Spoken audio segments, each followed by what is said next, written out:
19 నుంచి 20 మాట్లాడేది మీరే మాట్లాడేది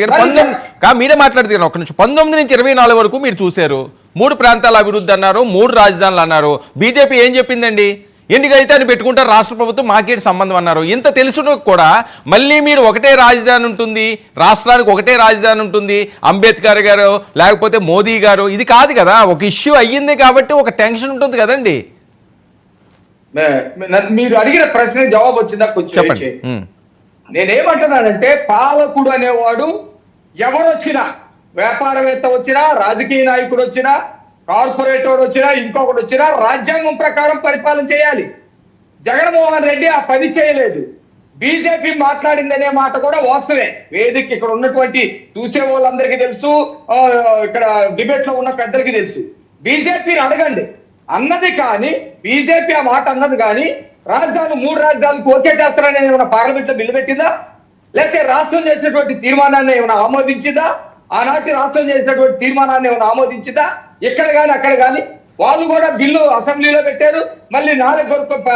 శాసన మండలిలో బిల్లు పెట్టి 4 కొనుక్కొని వెనక్కి వెళ్ళారు కదా నేనేమంటున్నానంటే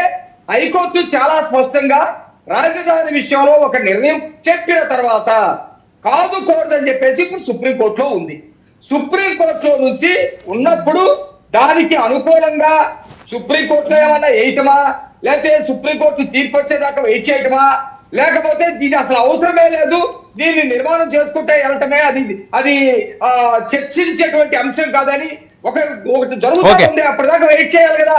ఇప్పుడే కోర్టులో సుప్రీంకోర్టులో ఉండగానే ఇక అవరోధాలన్నీ తొలగిస్తున్నాము బిల్లు పెట్టేస్తున్నాము ఇంకోటి అనాల్సిన పనేంది రెండోది రాజధాని ఏకైక రాజధాని కాబట్టే కదా దాదాపు 49,000 కోట్లు పెట్టి ఇప్పుడు నిర్మాణం జరుగుతూ ఉంది శంకుస్థాపనలు చేసింది అలాంటి దానికి అవరోధం కనుక ఉండి ఉంటే కోర్టులు కూడా అవరోధం చెప్పే పరిస్థితి కనుక ఉండి ఉంటే అది క్లియర్ చేసుకునే వచ్చేవాళ్ళు కదా మనం అందరం కూడా మాట్లాడేటప్పుడు మనకు అన్ని విషయాలు తెలిసే మాట్లాడుతూ ఉంటామండి వర్మ గారు కాబట్టి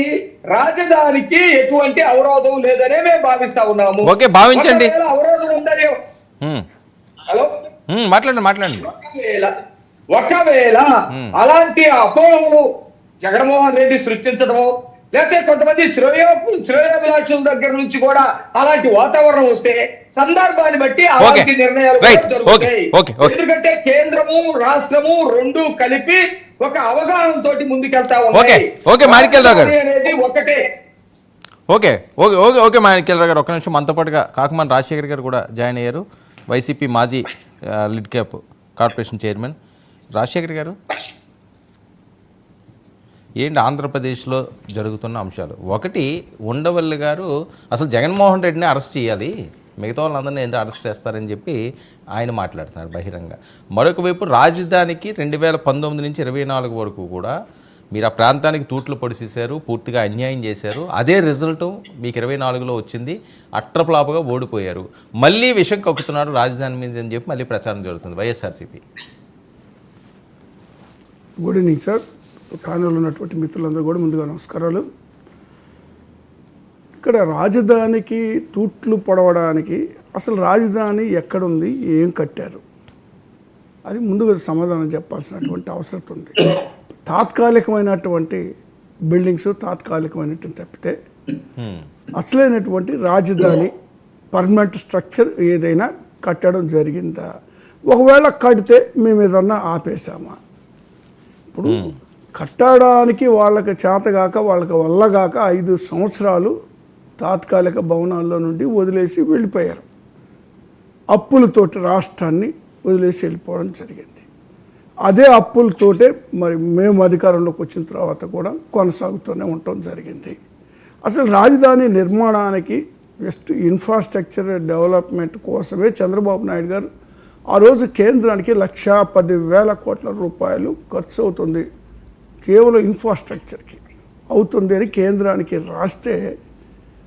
వాళ్ళు తిప్పి మరి ఆ డబ్బులు ఇచ్చింది ఎంత అంటే 2,000 కోట్లు ఏమో తిప్పి వాళ్ళు ఇచ్చింది ఖర్చు చెప్పింది ఎంత ఆయన